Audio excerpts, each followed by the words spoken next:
Bonjour et bienvenue dans notre journal régional de la mi-journée. Nous sommes le samedi 9 janvier 2015. 2016, pardon. Il y a un an tout juste, une jeune femme du nom de Clarissa Jean-Philippe, originaire de la Martinique, tombait sous les balles du terroriste Hamidi Coulibaly à Montrouge, là où dans les Hauts-de-Seine elle exerçait comme policière municipale. En cette semaine de commémoration de ces attentats de janvier 2015, un hommage lui a été rendu hier. Le président de la République, François Hollande, a dévoilé à Montrouge donc une plaque en sa mémoire portant l'inscription en la mémoire de Clarissa Jean-Philippe, assassinée en ces lieux le 8 janvier 2015, victime du terrorisme dans l'accomplissement de son devoir. Et aujourd'hui, c'est la ville de Carrières-sous-Poissy, la ville où résidait donc cette jeune Martiniquaise, qui a inauguré un square en son nom, et de même que la ville de Montrouge a baptisé aujourd'hui une rue Clarissa Jean-Philippe. Bouliki maintenant, retour en Guadeloupe, un nom synonyme jadis de fin fond de campagne, d'isolement, on dirait même ici Mounbois. Les habitants d'aujourd'hui vont finir par croire qu'ils sont définitivement les oubliés du développement. Depuis hier, la communauté d'agglomération Cap Excellence doit livrer des bouteilles d'eau à ses habitants privés d'eau potable depuis des semaines. Et l'on découvre alors que dans ce quartier, l'alimentation en eau potable est pour le moins inéquitable. Le reportage de Muriel Barlagne. Dans les hauteurs de Mara-Rose à Bouliki, il y a toujours eu un problème d'eau. En l'absence de canalisation, les raccordons au réseau le plus proche, les habitants ont dû investir chacun dans des tuyaux, citernes et surpresseurs. L'eau du robinet vient en fait des citernes individuelles, elle n'est pas bue. Mais depuis 1 mois et demi, un problème s'est rajouté, la distribution de l'eau est régulièrement interrompue. Quand cette cuve qui a 1200, moi j'ai une cuve de 1250 litres d'eau, cette cuve elle est remplie. Donc moi avec le suppresseur qui est là, j'ai de l'eau dans la maison, mais comme je ne surveille pas la cuve, si au bout de 6 jours ils n'ont pas envoyé d'eau, je ne me rends pas compte, je me rends compte seulement quand j'ouvre mon robinet et que je n'ai pas d'eau. Donc je me rends compte, je viens vérifier la cuve et je vois que depuis 6 jours, 7 jours, je n'ai pas eu d'eau. Donc je n'ai pas d'eau. Mais c'est, quand je vous dis une semaine, c'est peu dire parce qu'on est resté, une fois qu'on s'est aperçu qu'on n'a pas d'eau, on reste à peu près 2 semaines, 3 semaines à relancer pour avoir de l'eau, pour dire qu'est-ce qui s'est passé, il n'y a plus de pression, l'eau n'arrive plus dans nos citernes. Voilà, donc c'est comme ça qu'on se retrouve dans des situations où on reste 3 semaines, voire 4 semaines sans eau. Alertée par les habitants du quartier réunis en collectif, la communauté d'agglomération Cap Excellence a réagi aujourd'hui. En attendant, on a proposé des solutions, je vais dire, d'attente avec une distribution d'eau en bouteille et le positionnement d'une cuve de 3000 litres d'eau non potable à usage domestique. Pour les habitants de Mara-Rose, habitués à boire de l'eau en bouteille, ce n'est qu'une maigre consolation. Il leur faudra attendre encore quelques semaines pour une amélioration de la situation et des mois pour une solution définitive. Cette particularité de la distribution d'eau dans ce quartier de Bouliki n'est évidemment pas sans conséquence sur le quotidien des habitants. Aujourd'hui, Anne-Elisabeth Arsène y est retournée et a recueilli des témoignages pour le moins édifiants. Il n'y a pas d'eau qui arrive dans le robinet, ça fait un beau moment. Mais au moment des élections, ils ont ouvert l'eau. L'eau arrivait en abondance. Je lavais avec ma machine à laver, je faisais tout. Mais depuis les élections que M. Chalus a élu, il n'y a plus d'eau. Ils ont arrêté l'eau. J'espère que là, ils vont faire quelque chose pour qu'on puisse avoir de l'eau, pour qu'on puisse utiliser de l'eau. On a besoin de l'eau pour se laver, pour faire tout. L'eau est le principal. Si on n'a pas d'eau, on ne peut rien faire. Je demande un peu qu'on a de l'eau. On nous fait payer, on envoie des factures. Il faut payer, mais il n'y a pas d'eau dans le robinet. Ils ont fait quelque chose de bien ce matin. Ils ont distribué de l'eau pour boire. C'est très bien. Et de l'eau aussi qui n'est pas potable, qu'on peut aller prendre pour laver. Ça, c'est bien. Mais je demande aussi que le robinet... Je suis obligée d'aller chercher de l'eau, madame. Je cherche de l'eau pour faire mon quotidien à la maison. Hier, j'ai déjà été chercher de l'eau. J'ai rempli tous mes bidons. Dans ma voiture, je prends ma voiture, je vais chercher de l'eau. Et ça, c'est très risqué aussi pour la voiture, parce que je mets 5-6 bidons dans la voiture. on fait comme on peut avec et on attend que la pluie tombe. Et parfois quand on n'a pas, peut-être ma soeur, mon frère là-haut, il y en a, et puis, il nous apporte des bidons. Et on fait avec comme ça. Quand on n'a pas de l'eau, on prend de la pluie dans ce bac-là. Je fais mes cambis, tout avec. Les toilettes, tout. Ça veut de l'eau la pluie. Évidemment, les propos que vous venez d'entendre n'engagent évidemment que ceux qui les ont prononcés. Dans l'actualité sociale, le premier couac dans la relation Martinique-Guadeloupe au sein de la nouvelle université des Antilles, comme il fallait s'y attendre, diront certains. Le syndicat des enseignants de Guadeloupe, le SPEG, estime que le pôle Martinique est privilégié dans sa dotation en enseignants et il vient donc d'adresser une lettre à la ministre de l'Éducation nationale pour corriger cette situation. Anne-Elisabeth Artsen. Le syndicat des personnels de l'éducation de Guadeloupe, SPEG, a adressé une lettre à la ministre de l'Éducation, Najat Vallaud-Belkacem, pour attirer son attention sur la répartition des postes à l'université entre la Guadeloupe et la Martinique. Parce que nous constatons que on a une loi qui régit le fonctionnement de cette université depuis 6 mois, une ordonnance qui la régit depuis 17 mois et qui impose de répartir les emplois et les crédits de fonctionnement de l'université entre ces 2 pôles régionaux en fonction du nombre d'étudiants, de l'activité de recherche et des enseignements dispensés sur chaque pôle. En faisant les calculs, d'après les chiffres que nous ont donnés l'administration de l'université, on s'aperçoit qu'il y a 62% d'étudiants en Guadeloupe et 38% en Martinique. Et en regardant la répartition des emplois entre les 2 pôles, on s'aperçoit qu'il faudrait 55 emplois de plus en Guadeloupe et 55 emplois de moins en Martinique pour qu'il y ait une égalité de traitement pour les étudiants et pour les personnels, aussi bien sur le pôle Martinique que sur le pôle Guadeloupe. Donc c'est pour cette raison-là que nous demandons un rééquilibrage des emplois et des moyens pour que les étudiants de Guadeloupe et les personnels de Guadeloupe aient les mêmes conditions de travail que leurs homologues de la Martinique. Le syndicat réclame donc, sans pour autant vouloir déstabiliser la Martinique, un plan de rééquilibrage pluriannuel pour une meilleure équité entre les 2 pôles de l'Université des Antilles. C'est une information qui a rempli de fierté bon nombre de Guadeloupéens et en tout cas conforté les acteurs du tourisme. Dans une liste de 50 destinations conseillées aux Américains en 2016, le journal New York Times cite la Guadeloupe en 11e position et parmi les attractions vendues à ses lecteurs, le New York Times cite le Memorial Act ou encore l'organisation du premier tour de la Coupe Davis qui a pourtant fait débat en Guadeloupe. Les précisions avec Anne-Elisabeth Artsen. Chaque année, au mois de janvier, la rédaction de la rubrique Voyage du New York Times publie le classement des 52 destinations à visiter au cours de l'année. La Guadeloupe s'y classe à la 11e place. La rédaction reçoit une dizaine de suggestions de blogueurs basés essentiellement à l'étranger. Les critères de sélection sont les avantages et les inconvénients de chaque région et les grands projets réalisés et mis en valeur par la destination retenue. Certains Américains n'ont pas attendu cet article pour venir chez nous. Avec quelques amis, nous sommes venus pour le week-end. Mon ami travaille dans une agence de voyage et grâce à cette nouvelle rotation de la Norvégienne entre les États-Unis et la Guadeloupe, nous avons eu des billets gratuits. Donc nous sommes venus ici pour profiter quelques jours et prendre un peu de soleil. Et surtout, pour voir comment cette nouvelle liaison fonctionne réellement.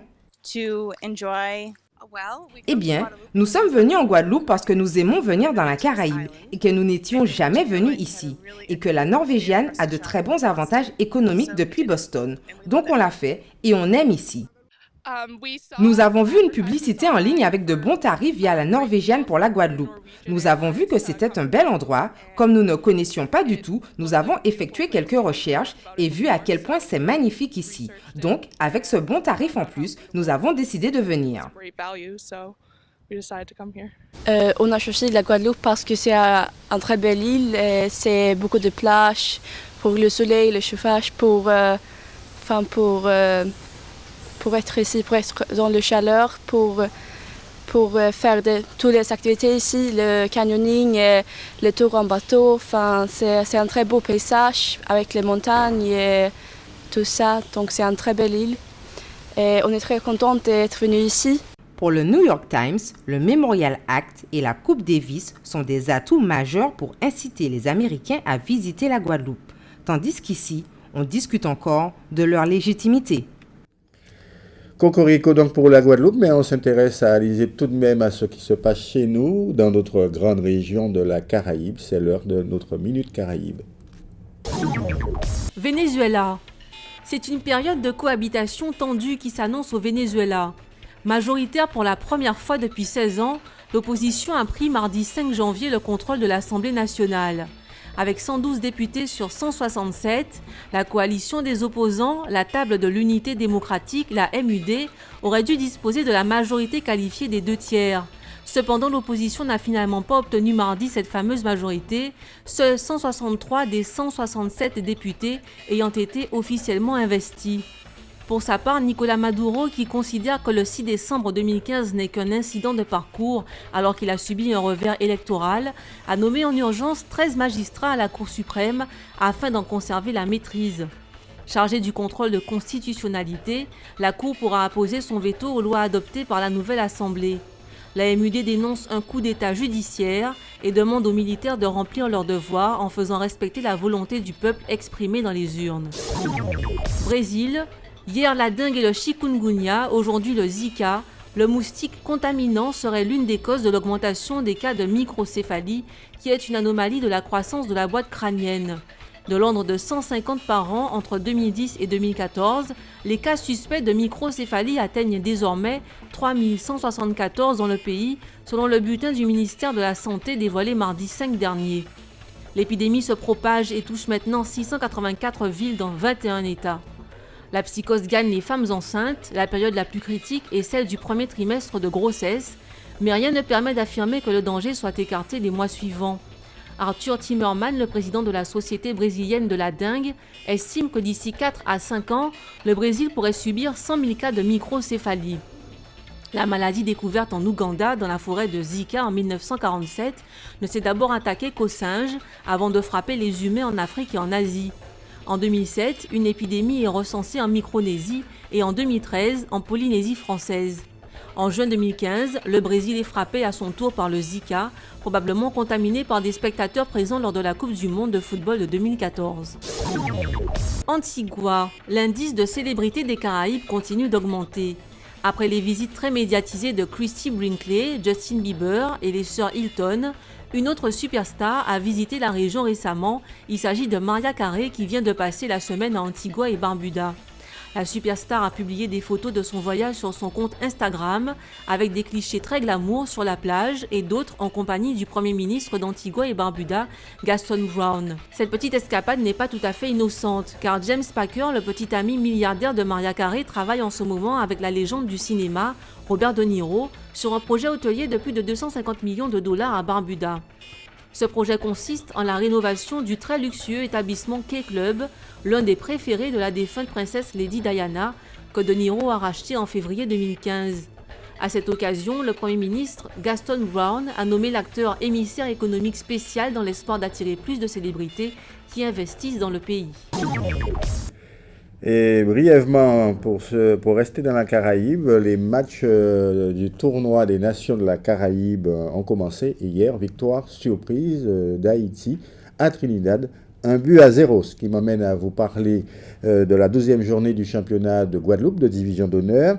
Hier soir, malgré ses détracteurs, même à Alizé, la Gauloise s'est imposée 3-1 face à l'Amical Club de Marie-Galante.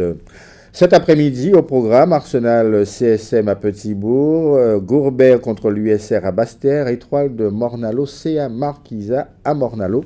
Et puis ce soir, 3 autres rencontres, Sirocco Red Star à Bémao, Solidarité scolaire, Red Star à Bémao, Sirocco USBM, ce sera aux Abîmes bien sûr, et le Phare du Canal affrontera la Juventus chez lui à Petit Canal. Elle s'appelle les Bikers Girls, pour être précis. C'est une association créée il y a un peu plus d'1 an pour réunir, comme son nom l'indique, des femmes motards, des passionnés de moto qui font du spectacle, mais mènent aussi des actions caritatives. Elles se produisent aussi à l'occasion du carnaval. Demain, par exemple, elles participeront à la parade du Gosival. Présentation, Éric Pommier, le spécialiste. Les voilà, les nouvelles reines du bitume en 2 roues, les fameuses Biker Girls 971, sans casque ni combinaison. Hier, réunion au sommet au QG de ces filles au local de l'USBM à Bémao. Au programme, bilan de l'année 2015. Une année marquée par une trentaine de manifestations, de quoi souffler dignement la première bougie d'une association exclusivement féminine. L'année dernière, le club a démarré pendant le carnaval. Donc c'était vraiment pendant la bonne période, tout le monde était dehors, c'était les manifestations et tout. Donc ça a permis à tout le monde de découvrir l'association Biker Girls 971. Excursion, manifestation, publicité via les réseaux sociaux, la communication a fait mouche. De 44 motards au départ, l'association compte aujourd'hui pas moins de 87 filles. Au Biker Girls 971, on est structuré, organisé, entreprenant. Certaines ont la responsabilité de comités. Il en existe 7 au total, entre autres comités de communication, d'animation, de sécurité et prévention et de spectacle.